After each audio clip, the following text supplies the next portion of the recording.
এই পাপ্পু দাঁড়াও, জোরে দৌড়াইতে চাইলে রুল নাম্বার ওয়ান হচ্ছে আস্তে দৌড়াইতে হবে।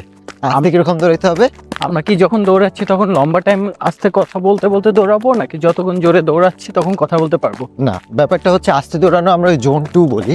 এই জোন 2টা হচ্ছে আসলে আমরা এই যে একই সাথে যে কনভারসেশন করতে পারতেছি ইফোর্টলেসলি, সেই ব্যাপারটা থাকতে হবে।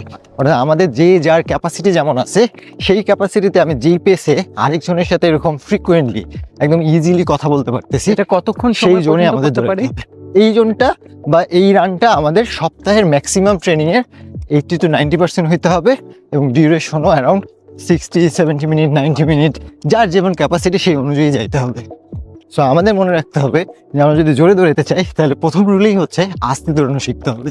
এটা কিন্তু আমরা অনেকেই পারি না এবং Exactly. আমাদের 100% ট্রেনিংয়ে 80 to 90%ই থাকবে শুরুতে ইজি রান। বুঝতে পারছি?